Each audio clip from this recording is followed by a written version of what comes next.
জঙ্গি হামলার পর থমথমে পহেলগাঁও, বদলে গেছে চেনা ছবিটা। স্ট্যান্ডে সার দিয়ে দাঁড়িয়ে ট্যাক্সি, নেই পর্যটক, ভূস্বর্গে ঘনীভূত অনিশ্চয়তার মেঘ।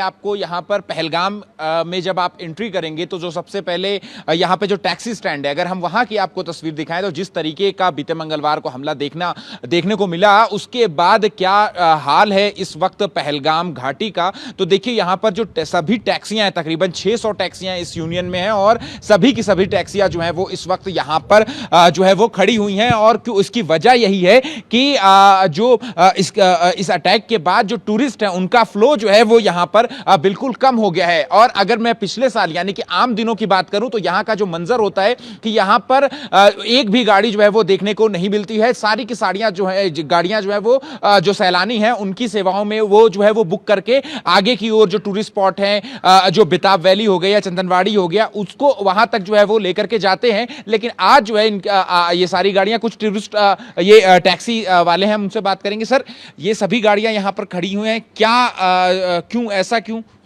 ये जो 22 तारीख को यहाँ पे वो अटैक हुआ है, सब टूरिस्ट यहाँ से चले गए, जो 26 लोग मारा गया, हम उसी दुख में भी है। उसी दुख में है। जो यहाँ पे 600 टैक्सी है, ये भी उसी दुख में है। सर, टूरिस्ट नहीं आ रहे? नहीं, टूरिस्ट नहीं आ रहे, कोई नहीं आ रहा है।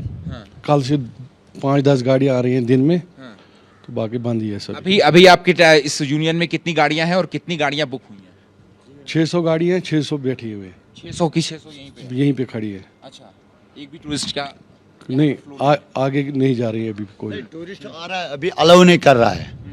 जो यहाँ पे सिक्योरिटी फोर्सेस इन्वेस्टिगेशन जारी है क्या? सुनिए मेरी बात। एक्चुअली क्या है, जब 22 तारीख को यहाँ पे हुआ, 22 तारीख की यहाँ पे काफ़ी ज़्यादा टूरिस्ट थे। जो टूरिस्ट हमें अप्रैल में आते थे वही टूरिस्ट मार्च में आ गए थे, जो मई में आते थे वही अप्रैल में आ गए। तो हम लोग आपस में सोच रहे थे कि ये अप्रैल का सीज़न है, जब मई का होगा तो उस टाइम कितने टूरिस्ट यहाँ पर बढ़ेंगे, कम नहीं होंगे। और उसके बाद 22 तारीख में जब 22 में ये इंसिडेंट हुआ तो उसके बाद सभी टूरिस्ट वापस गए। कुछ लोग डरे, कुछ लोग भाग गए, कुछ लोग गुलमर्ग गए, कुछ लोग श्रीनगर गए, कुछ लोग सोनमर्ग गए। अब तो टूरिस्टों ने फिर से उन्होंने यही सोचा कि अगर हम रुकेंगे, यहाँ नहीं आएंगे, तो इससे जो हमारा दुश्मन है वो सोचेगा कि मैं कामयाब हो गया, तो इसलिए हम नहीं डरेंगे, हम लोग आएंगे। अब यहाँ पे जो लोकल साइड सीन्स है गाड़ियों का, तो अभी सिक्योरिटी रीजन के कारण उन्होंने बंद किया हुआ है। तो 1-2 दिन में इन्वेस्टिगेशन चल रही है। एक बार मैं आपको पहाड़ियां दिखा दूं रोमाना कि देखिए यहाँ पर कितने घने जंगल हैं और जो सिक्योरिटी फोर्सेज यानी आर्मी और की तरफ से जो कॉम्बिंग ऑपरेशन, जो सर्च ऑपरेशन चलाया जा रहा है वो कितना चैलेंजिंग हो जाता है। क्योंकि